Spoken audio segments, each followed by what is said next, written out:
everyone. So we are here today with the Lingua-Cultura experience. If you've met Avishta, then you know what that is. And so we are talking today about family ties and heritage language preservation. Like I mentioned, my name is Pona. Not sure if I mentioned that, but my name is Pona. And I live in Toronto, where I also grew up. My parents are from Vietnam, and we speak a dialect called Teochew. Right, and so let me just show you this here. There, it's not a screen share, but I changed my camera view. So this is how you spell it. Teochew, it's a dialect of Chinese. So like I said, my parents were born in Vietnam, but we are actually Chinese. And we speak this dialect because my grandparents migrated from China to Vietnam, where my parents were born. Then my parents immigrated to Canada, where I was born. So that's how it works. Okay, awesome. All right, so what's going to happen today is I'm going to be telling my story, and I'm going to be stopping in places to see if any of you can relate to what I'm saying. One of the core principles of the Lingua-Cultura experience, and of course the polyglot world, is connections, right? So we learn languages to connect with other people and not just to show off. So even though we all come from different places and have different experiences, we can still find points to connect on and find a shared meaning, or even just points to reflect on if we can't relate at all. So this is all very valuable. There are some times where I will hear someone's experience and think, that's not my experience at all, but it's so fascinating just to hear it still. So I hope that you will stick around and join me. And again, for people who are just joining now, you are welcome to put in the chat where you are calling in from. It's great to know. Okay, so as you can see from the title of the presentation, which I will put in my little screen again, I kind of prefer this to screen sharing just because it's a bit less, in and out. But anyway, here, I'll put where my face used to be, the title, High Tech, High Touch, Technology's Contribution to Family Ties and Heritage Language Preservation. So you can see that today I'm talking about tech. What is my relationship to tech? Probably wondering that. So I do not consider myself tech savvy at all. I am just going to be talking about the impact of the evolution of basic technology, or what I would consider basic. I think that my tech knowledge is very average. And I use software that someone else coded and programmed, that someone else developed and made user-friendly for me. So my idea of advanced tech knowledge is being able to program something myself, which I cannot do. But funny thing is that people's perspective of what technology knowledge is differs. So I remember working with someone and I was always solving her computer issues. And she asked me, how did you get so good at computers? Did you take a special course? And didn't really have an answer. She was maybe, I don't know, 2 generations up from me. So the only thing I had to say to her was, I don't know. Is it because I'm a millennial? I really don't know why I'm so good at this computer thing. And so thinking back to the story and preparing for this conference today, I realized that I should be considering technology from a wider perspective and not just my own. And the other thing with that is that, yes, I have a heritage language, but I don't have that, again, all by myself. I have a heritage language because I'm descended from people who passed it down, from people who came from Vietnam, which was a war-torn country, to this country where I live now in Canada. My parents came here not speaking English as a first language, not knowing the culture, facing winters when all they knew was heat year round. And they did that all for a better opportunity in life. All right, so I'm going to switch my screen and show the years that I'm going to be talking about today. Here we go. So where my face used to be, you'll see that my story here will take place between the 1980s to the 2020s. And the 1980s was when my parents, here we go, I'll show this, immigration to Canada. So my parents came to Canada separately of one another. My mom in 1985 and then my father in 1990. Okay, so just to get a visualization, I know that all of you know what a world map looks like. So I'm just going to now share the screen because I want it bigger. I know that all of you know what a world map looks like, but just to get a visualization, here we go, of the distance between where my parents came from and where we are now. So that's 13,918 kilometers. That's far. But if you're like me and you think in terms of flight time, because if you tell me kilometers, I have no idea. If you think in terms of flight time, it would be 16.5 hours for a direct flight between these two cities in these two very different countries. So that is the distance that we are working with today. The distance of time and the distance of geography and space. Okay, so I'm just gonna stop that right now. Okay, so they came here separately, and the only ways to contact the people that they left behind were through letters and calling cards. I don't even have, for my age and the time that I live in, I don't even have a concept of how that would even work. So if anyone here has a concept of how that would even work, communicating back in like the late 80s, feel free to jump in with your experiences. Yeah. I started to travel in the 70s, so yes. When I was traveling, for example, I lived in Colombia from age 18 going to school, but my parents were in South Florida. And when I started traveling around all of South America, going down the Amazon, what we would do is too expensive to call. So you just write a letter, and then when they write back, they send it to Poste Restante. Do you know what that is? No. Yeah, I would imagine young people would.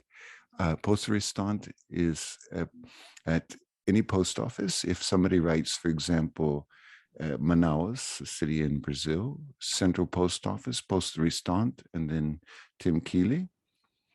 And when I go there, I say, is there a letter for me? I show my passport. And if there is, they give it to me. But this process takes time in certain countries. So at best, you communicate every 1 or 2 months.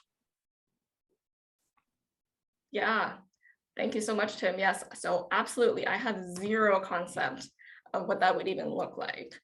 But just from my observation of my parents, what I do know is that over the years, when you are so far away and busy making a life for yourself, especially as an immigrant, and you're isolated and you're trying to navigate, correspondence starts to really slow down.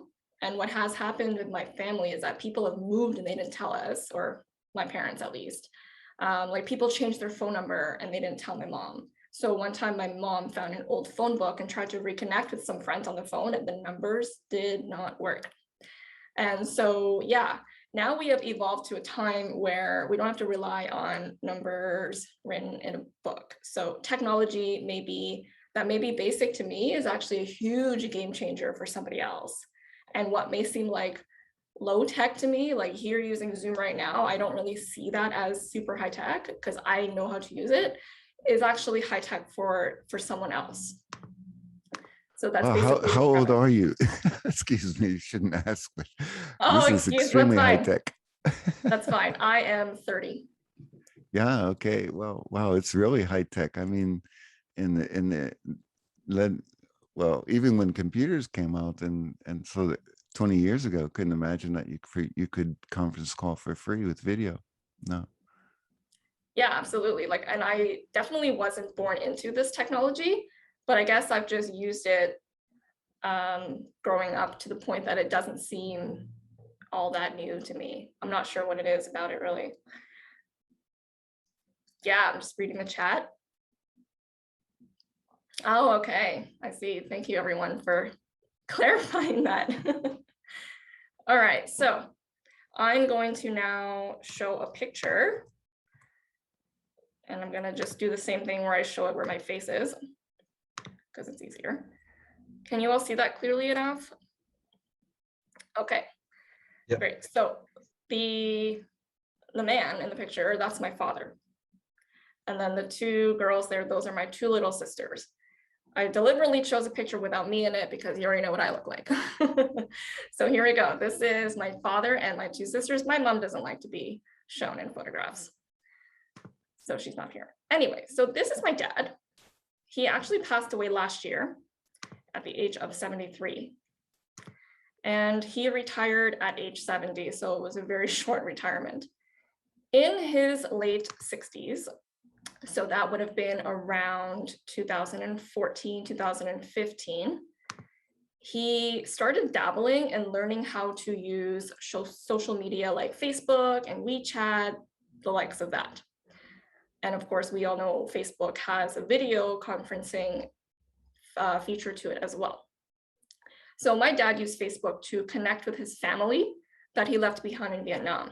Now, I sort of knew that they existed. This is going to sound maybe strange to some people. I sort of knew they existed, but I didn't really understand that they existed before I saw them move and speak online in real time on a screen. And I believe it was 2014 when my dad started learning how to use these technologies in his late 60s. Of course, throughout the years, when I was a child growing up, my father was in touch with them in other ways. And they sent a few photos that I'd seen, but those photos had no meaning to me. I'll show you one of them right now, where my face is currently. I hope this format is okay with everybody, showing where my face is. I prefer it to screen sharing. So yeah, basically what you're interpreting the photo as is what I'm seeing, just a sea of heads with black hair, and you don't know who any of them are. That was what I felt. That's exactly what I felt. Okay, and so, yeah, I'm just gonna get a little laser point and highlight my dad. That's my dad, right there. Can I ask you something? Yes. Em đã nói gia đình của em đến từ Sài Gòn, em có thể nói tiếng Việt không? Hoặc hiểu tiếng Việt không? I'm sorry, Tim, I don't speak Vietnamese. That was my question. I said your family comes from Saigon. I just wondered if you could speak it or understand it. I don't understand or speak it at all. Okay. Yeah, because so we are actually focused on ethnically Chinese. Yeah. So Vietnamese, even though I don't speak Chinese either, Vietnamese would not have been the first choice of language that my parents At spoke home at you home spoke. anyways. I see. Yeah. Okay. Never spoke Vietnamese at home. Uh-huh. Vicky asks, is that done by uploading a new profile pic each time? No, I am using OBS Studio. I'm also an online English teacher. So OBS is a free open source program that I use to show images that will enhance the learning experience for students a lot more instead of just seeing my face. So things are changing, it's more exciting. So yeah, I'm using OBS camera to show my actual slides that I've created. All right, great. So for example, they sent that photo and it had no meaning to me whatsoever. Just like, who's this? I have no idea. Who's this? No idea.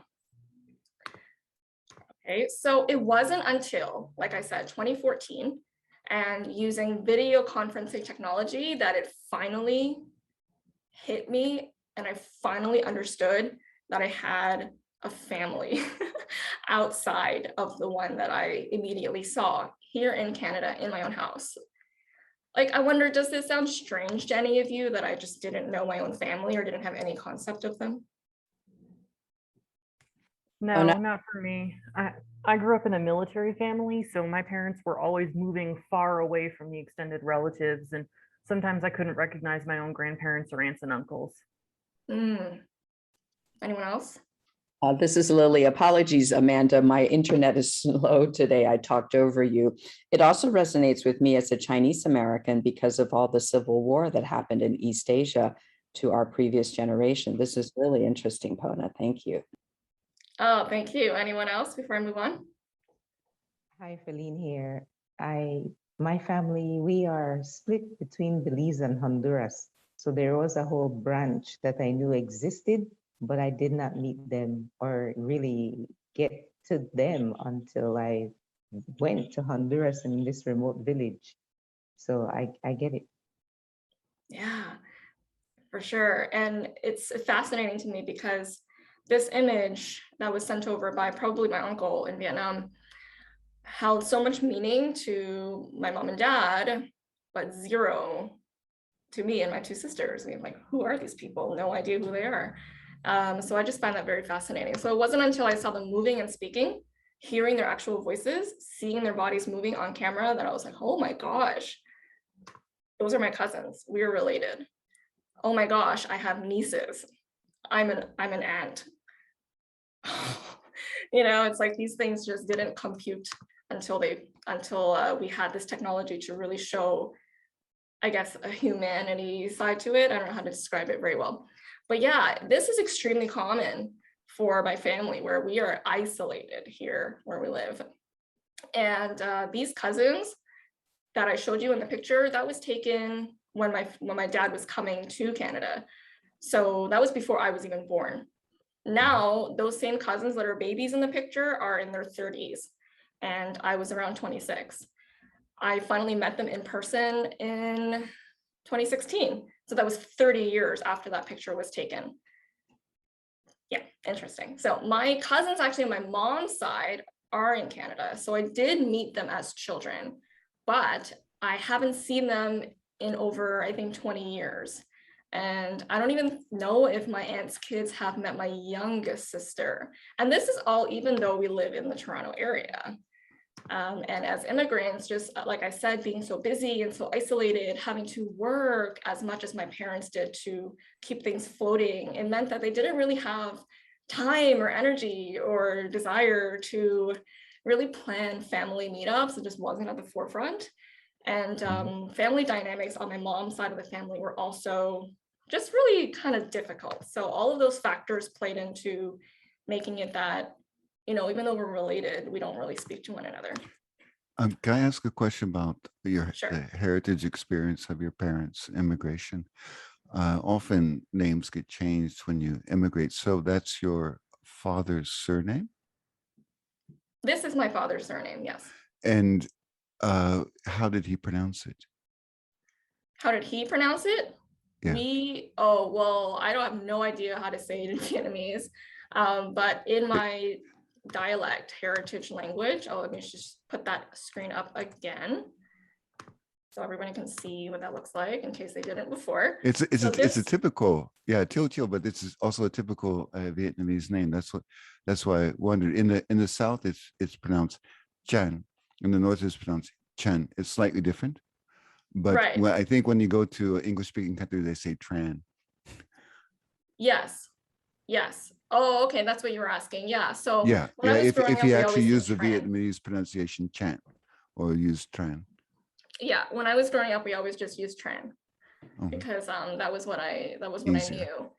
But yeah, I just wondered though, if he himself, like if he was talking to his relatives, in referring to him, would he use the Teochew pronunciation or the Vietnamese pronunciation, or would he say the English Tran? No, If he you're would talking- use the Teochew pronunciation. Which Yeah. is Dang. done. Dang. Yeah. Oh, like Dang Lu Jing. Okay, I know which character you're talking about. Like the famous singer Teresa Tang, Dang Lu Jin. Like I Marcus? don't think so. Can you write the character?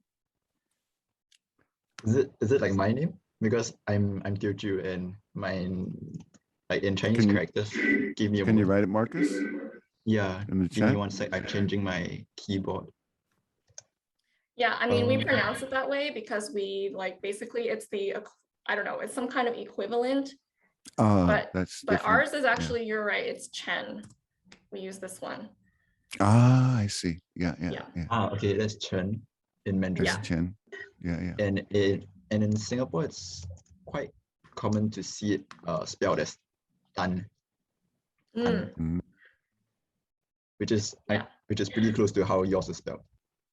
yeah. So when Ah. you Romanize like Asian names, it can take on all kinds of forms, really. Fascinating. But Yeah. Thanks I for wonder if sharing. that's the character also in Chu Nom, the Vietnamese characters. I guess it's the same then. That you wrote here. That would be the same then. In the every name in Vietnamese can also be written in characters because of Chu Nom, right? So I guess it's also written the same way. Potentially, but I wouldn't know. Mhm. I wouldn't know. I did not grow up reading characters in any shape or form. But Yeah, you I wrote this. really just grew up speaking English. Mm, mm, mm, Yeah. mm. But do So that you was the speak upbringing. Teochew? I'm sorry, I came in late. Do you speak Teochew now, or did you learn it since then? Yeah, so I didn't actually address this, but it was actually the first language I ever spoke when I was born, because I was the firstborn child. So when my parents brought me home from the hospital, what are they going to speak to their firstborn child? Their heritage, or their language, right? Their native language. So I spoke it pretty much until I started going to school, and then everything was in English. And you just switch to English because everything around you is in English. The only thing that is in my native language is at home. And when you're a kid, you don't see your parents as cool or anything like that. I don't want to be like them.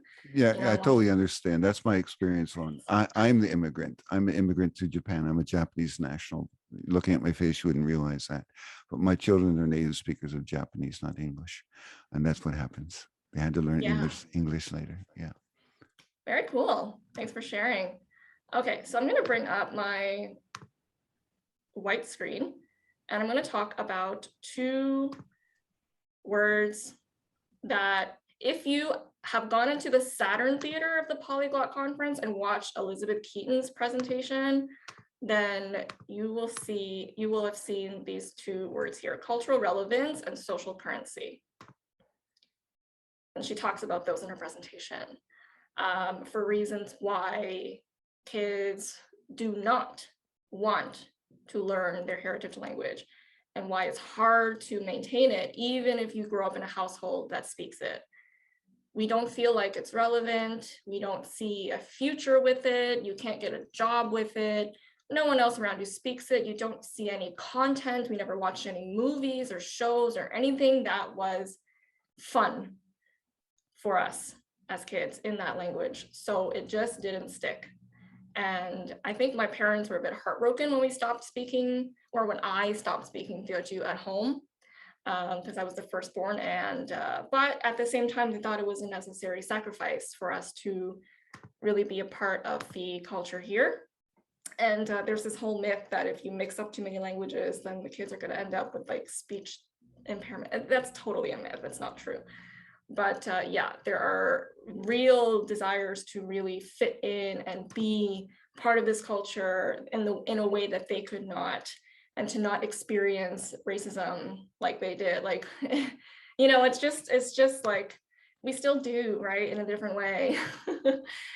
I can, when I'm on the phone and you can't see my face, people just assume that I'm a white person. And I've been able to get away with it. But the funny thing is, I've had conversations with people where they thought I was white and they would talk to me as if I was white. And they would sort of say horrible things about other people. And I'm just there like in customer service, like having to just deal with it. Like, oh yeah. It's horrible, but yeah, totally, it's there. And I totally understand the need for my parents to say, you know what, it's fine. We can take this sacrifice as long as you can have a better future. So yeah, we have a devaluation of the heritage language due to all of these factors. And so my parents, every day they would watch Chinese movies and TV shows at home.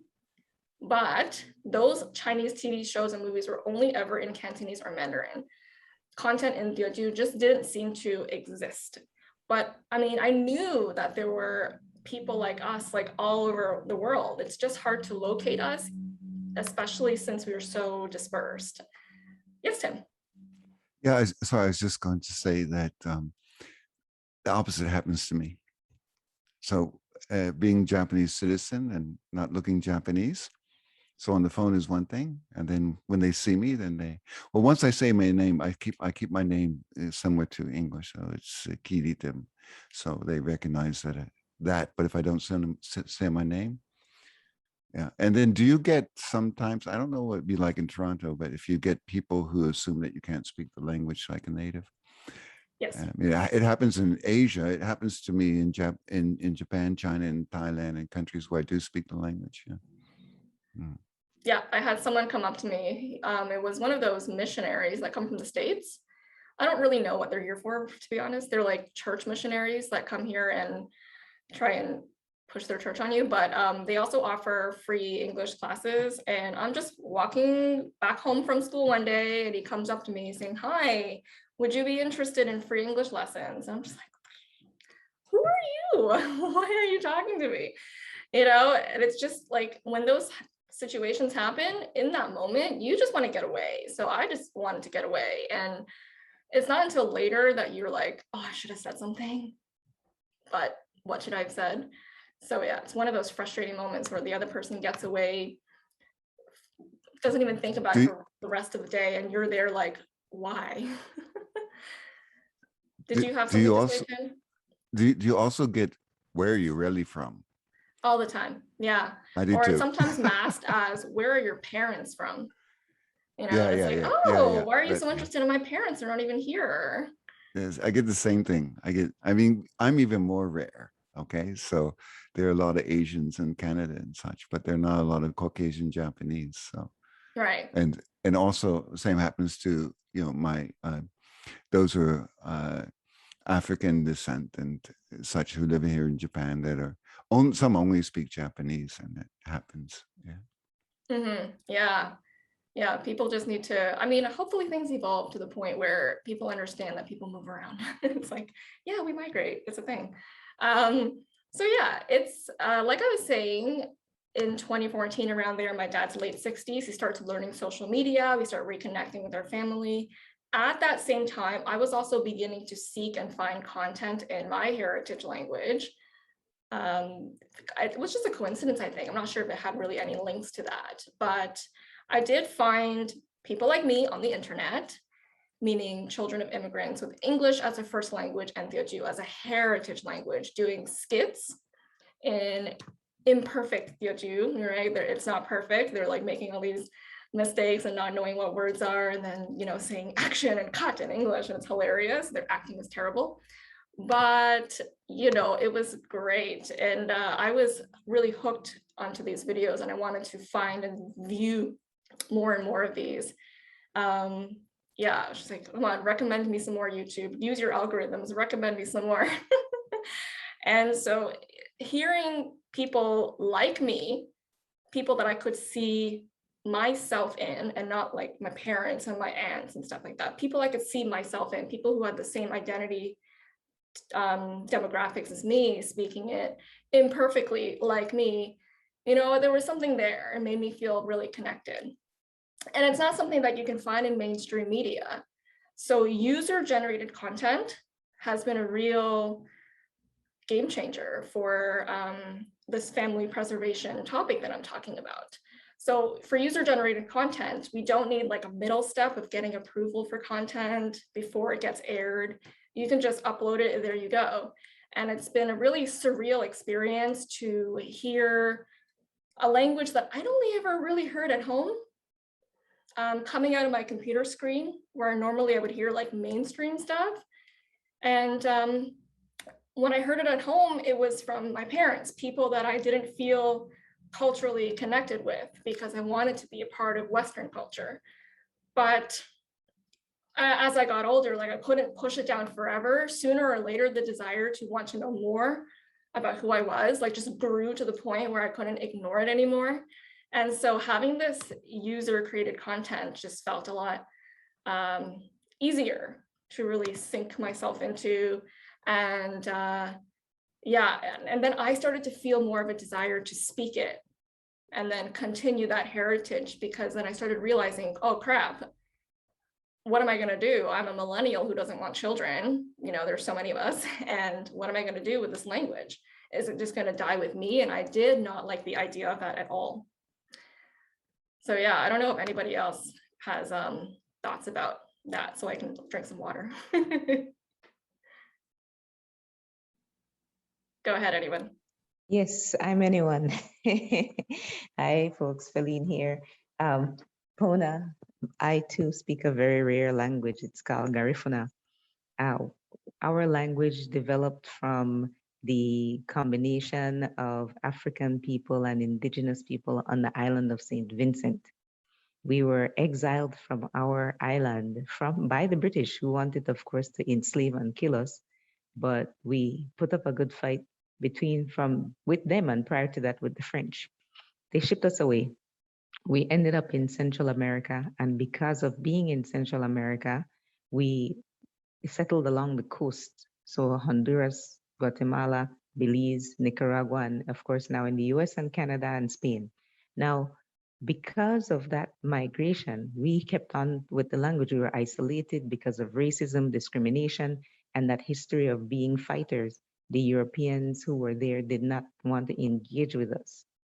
And they didn't want us to engage with their enslaved population, because imagine free Black people when they have Black people enslaved, right? So, but the point is, because of that isolation, we held on to the language and culture and traditions, etc. And it is, some people have assimilated. Myself, I have a similar journey as you. I grew up with my grandparents speaking the language, moved to the States at the age of 9, and then it was assimilate, speak English, assimilate. And that was the nature of the game. But I kept on, of course, having some consciousness. But when I would read about Machu Picchu, when I would read about endangered languages and cultures and people who have just disappeared off this earth, not a footprint of them, of their language, I kept on saying, I don't want to contribute and participate in that. What can I do about it? So again, hence what I said earlier about going way back into that remote Garifuna village in Honduras, was for that, to have that immersion experience.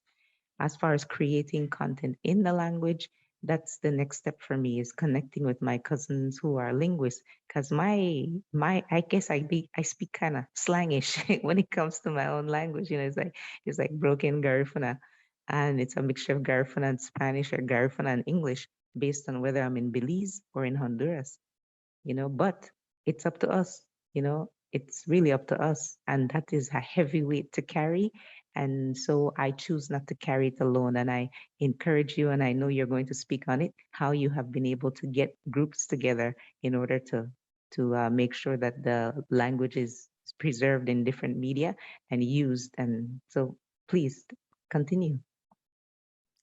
Thank you so much, Feline. Yeah, I was thinking about how the way we speak a language that's not very common really comes from like the people or the person that we learned it from. Like, for example, in English, I can draw the way that I speak English from all around me. I can use words that I heard here, or take on an accent that I heard here, only with some words, so it doesn't seem obvious. I like to pronounce some words kind of funny because I think it sounds nicer in that accent. So I can really draw like a palette of different ways of speaking English, but with my heritage language, it's really just my mom and dad. And so I grew up most of the time with my mom because my dad was working all the time. And so I like to say that I speak my language I sound like a gossiping auntie when I speak my language, because what do you do at home all day, right? You gossip about other people. So that's what my mom did all day. She's like, oh, this person, this person, that. So I kind of feel like in that language, that's my personality. I like to just like say things about other people. Not great, but it's what it is. Yeah. Wondering if anybody else wanted to share before I moved on.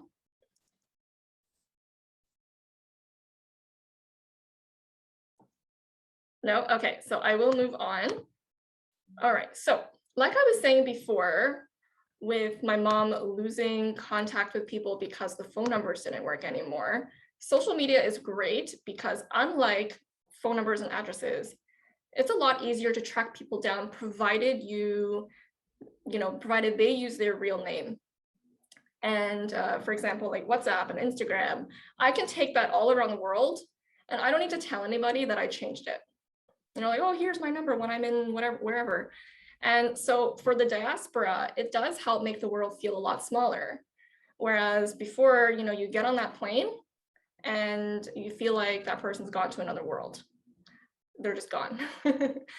You know, whereas like my sister lives in Australia. And even last night, I saw her face moving in real time, give or take a few split seconds. I heard her voice in real time. I saw what she was up to. I saw what her room looks like in a country I've never been to.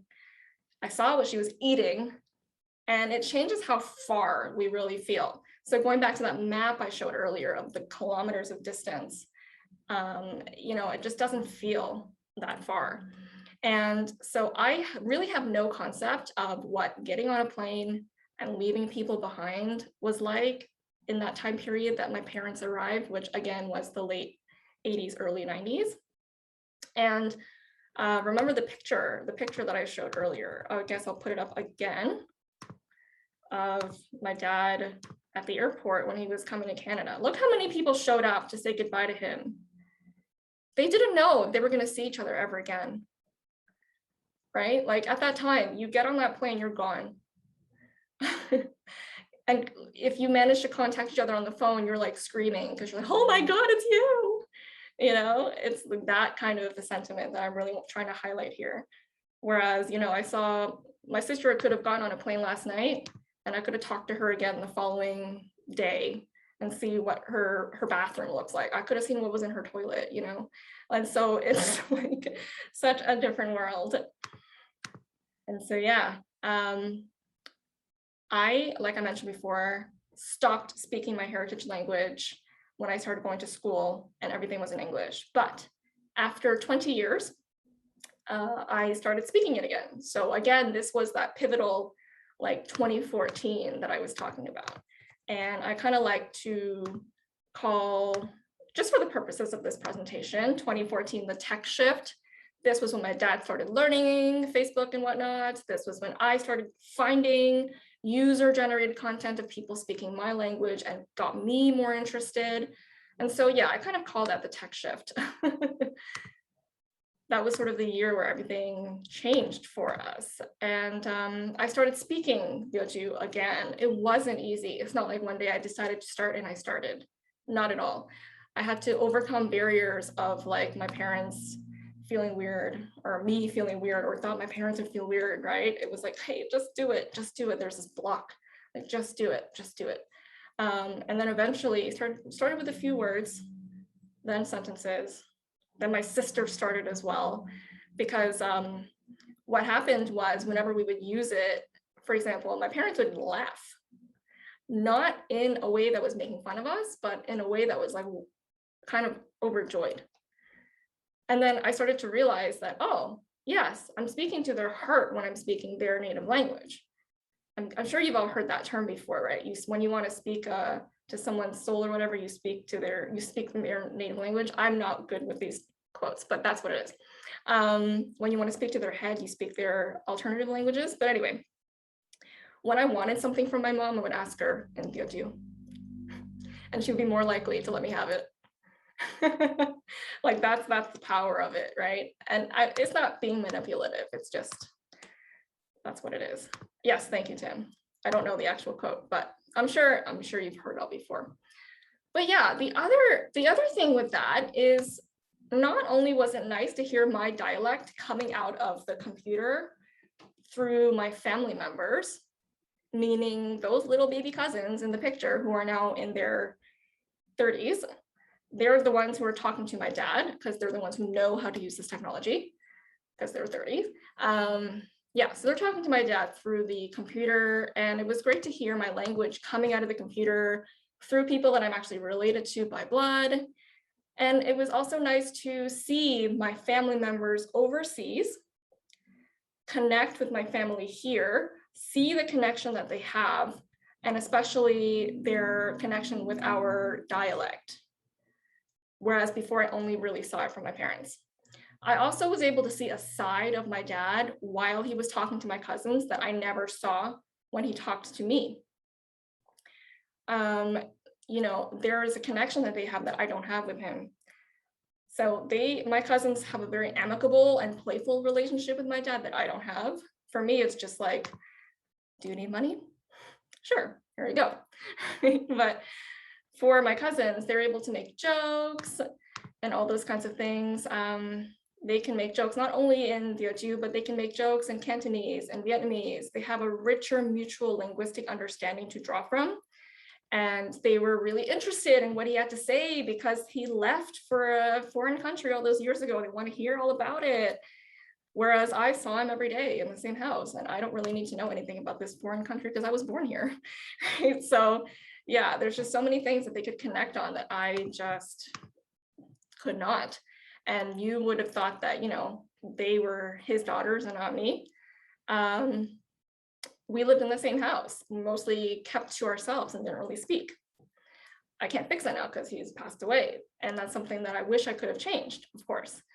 But again, it's like not anyone's fault. It's just a consequence of immigration and having an intercultural and intergenerational family dynamic where you feel disconnected with people who are part of your own family, which is something that happens, I'm sure, to many people and can relate to that.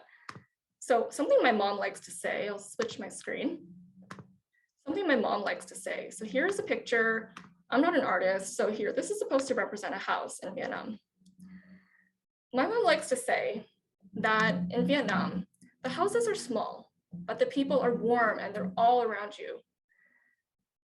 That's what she likes to say about the houses in Vietnam. However, contrasted to this, she likes to say, but in Canada, our house is so big, but the people are cold and we often just keep to ourselves. Basically what that means is family and community-oriented culture is very important where she comes from versus here in Canada where it's very individualistic and you're on your own and we don't really tend to help each other on a daily basis. But it's very common in Vietnam to have multiple people living in the same house, multiple generations, to the point of no privacy ever. And that when I went to visit my family over there, that was the case. I had like zero privacy.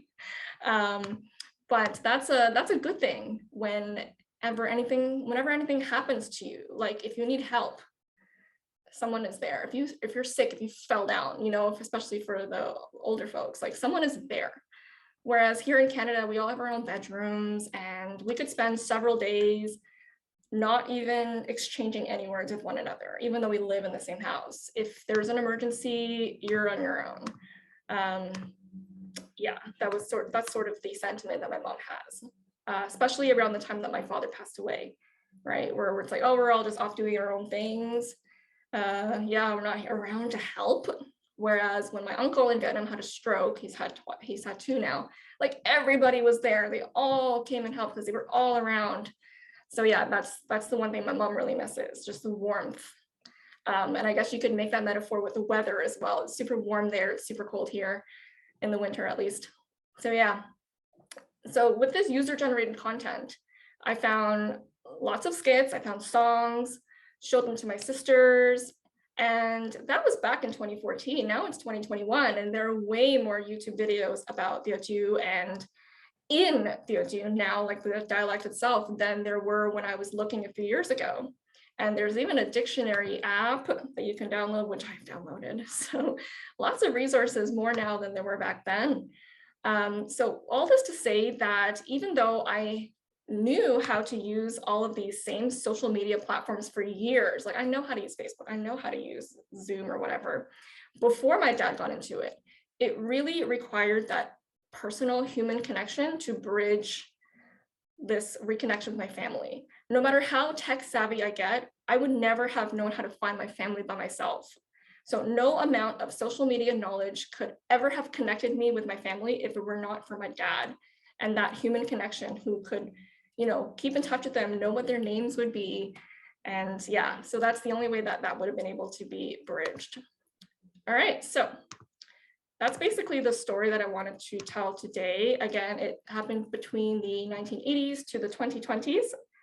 And it's basically how the shift in technology, no matter how basic it might seem to us, you know, we're opening Instagram every day and scrolling and whatever, but it's really helped me to see others in the same diaspora And since there isn't any official content in my dialect, since it's not a written language, it's mostly just spoken. So there's not really like reading material I can find either. I wouldn't even have this sense at this level of who I am today if it weren't for this technology that we have today that's, I keep saying, considered basic to me. But upon closer reflection, you know, though it's basic to me, it has a really big impact on my family and the efforts to really dig deeper into the heritage, pick up the language a little bit more and make more sense of it all and who I am as an individual. So yeah, thank you so much for listening. I will leave it open for comments, questions. Tim, you have your hand up. Yeah, I was wondering, when you went to Vietnam, did you ever stop by Bangkok in No, Thailand? we did not leave Vietnam. Oh, okay. I just wondering, like, if you're flying from Canada, it might be via Bangkok or something like that. But because the majority of the majority language of the Chinese in Bangkok is Teochew, the same. I was wondering if you had heard it and if it sounded the same to you. Oh, that's a good point. Yeah, so there are many different versions of the dialect as well. There are some that I really don't understand at all. The ones that I really understand are just from the people who come from Vietnam. That's the one that I find I really understand. Like I've heard Teochew from Singapore, and there's just like a bit of something I don't really understand. Is there a difference between the Teochew speakers who live like in Hanoi and Saigon? Because in the Vietnamese and the pronunciations, there's a very big difference between it. Like, Yeah. for example, "bây giờ mày ra rồi" compared to "bây giờ mày ở rồi." And I'm saying the same thing in both. And so I was just wondering if in the dialect also there was that split. Do you know if there's a big difference in the way they pronounce and the way their accent and such in the north? There very much could be. I just wouldn't know because I don't know anybody from that region. So yeah, your experiences with everybody in your family there. Right, thank you. Mhm. Yeah, who live in Ho Chi Minh City. So I have seen user-generated content of another person whose family also comes from Vietnam, and they're Teochew people, and the way that they speak. It was a video of her mom telling her firsthand story of being in a boat as a refugee. And like the way she speaks, that's the way my family speaks. Exactly the same way. Yeah, so they come from the same place. Yeah, that's a good question though. Variations in the versions. I mean, it's funny because when you learn a language, you kind of sometimes, some people do, they want to know the variations, they want to know the different dialects. But for me, if I hear it and I don't understand it and it doesn't feel like the ones that my parents speak and it doesn't feel like home and doesn't feel like family, I kind of don't want to learn it. Because this is special to me. I want to really find content that sounds the same as my parents speak it, because that's what feels more like a community to me. So yeah, it's great that there are so many of us all over the world though. All right, any other comments or questions? Before I wrap up. Yeah.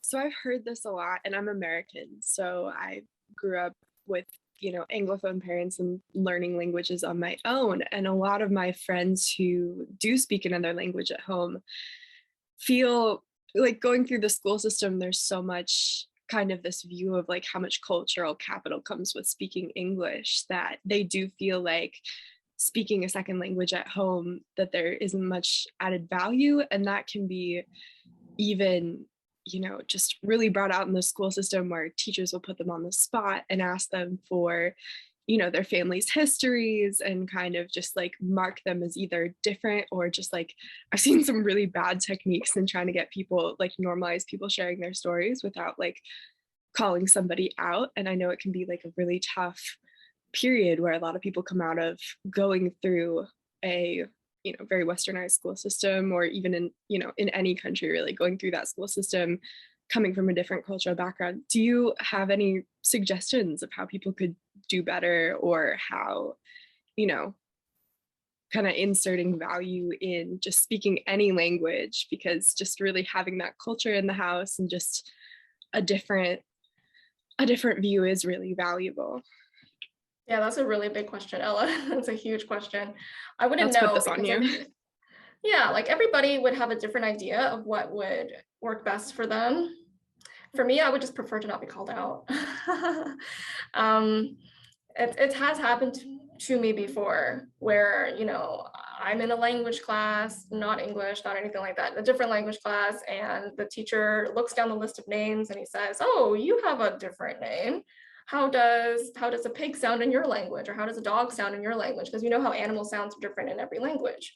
It's not always like wolf or whatever, but you know, so your name is different.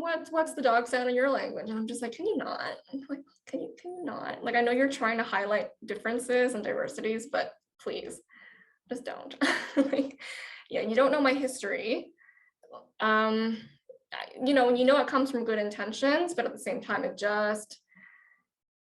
can be traumatic. It can be. So I think like being really careful about it is key, because you don't know where people are coming from. You don't know what you might be triggering by asking them certain things like that. Yeah, it could really just be isolating to do that, because then the spotlight is on you and you're like, why? Does anybody else have any comments about that for Ella? Well, with my children, they did all their schooling here in Japan. And my wife is Japanese, so, but still they don't look like the others and the name is different. So they had a lot of experiences like that. Even my son, when he refused to speak English, only Japanese, he'd go to the train station and conductor would try to speak to him in broken English, you know, and it was always being, so he refused to speak English for a long time. And then when he got into high school and people saw his name and what he looked like, they said, wow, you're bilingual. That's so cool. Wow, I wish I was like that. And then he started learning English very well. And now he's also a professor and writes papers in English. So he completely changed. But as a child, it was, you know, sort of like what you're talking about. He didn't want to be, he didn't even want me to go to his basketball games, even though it was clear from just looking at him that he wasn't your average Japanese. Yeah, I think something you mentioned there that I think is important, like, you're bilingual, that's so cool. We need to work towards that sort of sentiment, which is not going to happen in a day. It's not going to happen with one person. You know, yeah, that's not something I ever heard growing up. Well, it's changed over time in Japan, you see. So, you know, that's one factor. And another, I think, is when kids get older, they look at things differently that way, because they're trying to get into, he went to, you know, very good school and he was going for the best universities, and they were too. So in English, what you score in English is extremely important to get into Tokyo University, Kyushu University, etc. So they were envious. Mm-hmm. Well, I'll go back on what I just said. I have heard you're bilingual, that's so cool, but only if you speak English and French. I'm in Canada. So if you speak English and French, European languages, right? Then it's like, oh, you're bilingual, that's so cool. But if it's any other language than that, you know, a language from a population that has been marginalized, then it's like not that cool. So again, it does come down from, you know, the remnants of colonialism and racism and all of that stuff. So I'm saying it's a huge question, Ella, because it's really part of dismantling systems that we need to overcome this. Yeah. I I also agree with that noticed, comment, but sorry, go ahead. oh, I just wanted to say, yeah, I know that one of the things that one of my friends, she speaks French at home, but or in the United States, for her, that was always like a very differentiating factor, because her family would act in one way and then she would go to school and see slightly different cultural things that would eventually clash, and some of her friends wouldn't understand. We finally took and she also kind of told me, she was like, you're learning French, you've actually had to try. And I feel like there's not enough of that. Like, you know, if you are bilingual, it does actually take effort to maintain another language, and you're going to have some sort of cultural capital that, like, you know, non-native speakers, you know, you might have to spend a lot of time to learn it, but that doesn't necessarily make you any more valuable because you've put in the hard work in terms of like an outside work world in terms of these like cultural competences that really like whoever you are, you will have to work at it to recognize it. And really having these like, yeah, we had a cultural comparison French class between France and America. And I just got to watch my friend be like, oh, that makes so much sense. That's why that's happening. And I feel like we don't get taught that early on of kind of just why these things are happening. And people just, yeah, go through courses and courses and just live through it instead of kind of, yeah, being explained systems and like what's actually happening and what's clashing and why things are working out really well or not working. So anyhow, yeah, it's a superpower. It's awesome. Yeah, it's a really good point. Yeah, we're only really taught one lens. What I was going to say was that you're pointing out this kind of the colonialism and the situation, basically the European perspective. But as I've mentioned, and people have to keep in mind that when non-Asians live in Asia and become citizens and actually live here most of their life like I have, you experience some negative, but again, you experience positive. So I guess in that sense, it's different. But what may seem positive to me at times is negative. People wanting to help me because they think I can't do something. I can't write or read Japanese, or I can't, get something across. And so it's kind of like, how do you respond to people who come up to you and say, oh, can I help you? In English, with what? I don't know, Tim. That's not my experience. Yeah, I don't know. I mean, yeah. Well, so it's just a mirror image of what you experience. It's just a mirror image. Okay, so yeah. Yeah, although I don't really have anyone helping me, and they just kind of scoff if they think I don't know what I'm doing. So that's the difference, I guess, because I feel like, well, I don't want to go into this, but I know that my mom, for example, she has a really high regard of white people. Like, oh, yeah. Whereas for us, it's the other way around. People don't want anything to do with me sometimes. But I don't experience that in Vietnam because I've spent a lot of time there and I'm fluent both in North and Southern dialects, and people just they're really surprised when I speak it, and they are very welcoming, and it's always been very positive and experience in Vietnam for me. Yeah, it's like almost like you're a revered person. Whereas one here, time, maybe you know this word. One time somebody they said, why do you speak so well? Tại sao anh nói tiếng Việt dễ nói? I said, tôi là Việt kiều. I said, I'm Viet Kiều. Do you know that word? Viet Kiều. It means overseas I do not know Vietnamese. any Vietnamese. Oh, it means overseas Vietnamese. Okay, thank you. And they look at me, and they look at my face, and they say, okay. And then I usually throw in, I said, mẹ của tôi là Vietnam. I said, my mother was Vietnamese, and they, oh. Yeah. All right. Great. So I don't want to cut you off, but we are at 1 o'clock, and I have been told, even though it's the last session of the day, I think, for Lingua-Cultura, I want to respect the times here. So this is how to get in touch with me if you are ever interested. My handle is Pona Tran for basically everywhere, or just type in my name, you'll find me. I'm pretty much the only Pona Tran in the world, I think. But yeah, if you are interested, get in touch with me. I hope you enjoyed this talk today. I'll put back my camera on and just put that in the chat so that it doesn't seem very impersonal. Well, here we go. Thank you so much for attending the Polyglot. Oh my God, that's not even my Pona Tran. Here we go. Thank you so much, everyone, for attending the Polyglot conference. It's been so great to speak with you today, and I hope you enjoy the rest of the week of sessions. All right, thank you so much, everyone. Bye-bye. Thank you. Thank you.